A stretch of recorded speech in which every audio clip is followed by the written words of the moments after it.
एक बार एक शिकारी शिकार करने के लिए जंगल में पहुंचा।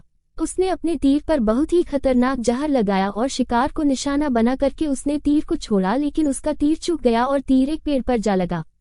वह पेड़ बहुत ही हरा भरा और बहुत सारे तोते उस पेड़ पर रहते थे। जैसे ही वह जहरीला तीर उस पेड़ पर जाकर लगा, वह पेड़ धीरे धीरे सूखने लगा और उस पेड़ पर जो भी तोते रहते थे वह एक एक करके उस पेड़ को छोड़कर जाने लगे। उस बड़े से पेड़ के कोट में एक बहुत ही बूढ़ा तोता रहता था जो बहुत ही धर्मात्मा और अच्छे मन का था।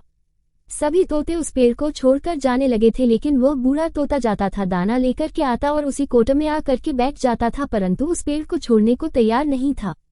बूढ़े तोते के साथियों ने कई बार आकर के उसे समझाया कि यह पेड़ सूख रहा है और किसी दिन गिर भी जाएगा, चलो किसी और पेड़ पर चल कर रहा जाए, परंतु वह बूढ़ा तोता वहां से जाने को तैयार नहीं हो रहा था। अब ये बात देवराज इंद्र तक पहुंची। उन्हें बताया गया कि एक तोता है, वह जिस पेड़ पर रहता है उस पेड़ पर एक जहरीला तीर लगने के कारण सूखने, गिरने और खत्म होने के कगार पर आ पहुंचा है, और एक बूढ़ा तोता अभी भी वहीं पर रह रहा है। वह दाना लेकर आता है और वहीं पर रहता है, जबकि उस जंगल में बहुत सारे पेड़ हैं, लेकिन वह उसी पेड़ पर रह रहा है।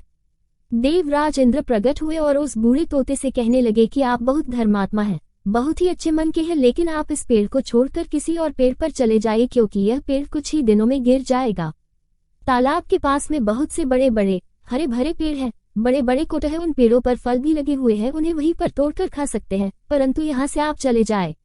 तोता बोला, माफ कीजिएगा, इस पेड़ ने मुझे जीवन दिया है, शिकारियों से मेरी रक्षा की है, हर मौश में मेरे साथ रहा है, ये कोट मेरा घर है, यहाँ मैं पला बड़ा हूँ, इस पेड़ को मैं छोड़कर कैसे जा सकता हूँ? इस पर संकट आया है तो क्या मैं इसे छोड़कर चला जाऊं? मैं ऐसा कभी नहीं कर सकता। देवराज इंद्र तोते के इस बात से बहुत ही प्रसन्न हुए। उन्होंने तोते से कहा, मैं आपके इस बात से बहुत ही खुश हूँ, मांगो जो आपको मांगना हो। उस बूढ़े तोते ने कहा, मुझे बस इतना मांगना है कि जिस पेड़ ने मुझे जन्म दिया, जहाँ मैं रहा पला बड़ा, जिसे आप मेरा जन्मभूमि कह सकते हो, आप इसे फिर से वैसा ही हरा भरा कर दो जैसा ये था।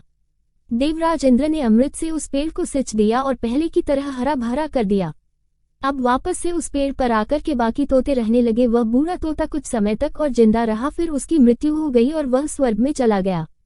ये कहानी हमें सिखाती ये है कि जब भी किसी इंसान का बुरा दौर आता है तो इमोशनली वह टूटा हुआ होता है, उसे किसी के सहारे की जरूरत होती है, किसी की आवश्यकता होती है। अगर आप ऐसे समय में उसे छोड़कर चले जाएंगे, उससे बात नहीं करेंगे, मुंह मोड़ लेंगे, तो आपसे बुरा कोई नहीं है, क्योंकि आप किसी के सुख का साथी बने या ना बने, लेकिन आपको हमेशा किसी के डैक का साथी जरूर बनना चाहिए।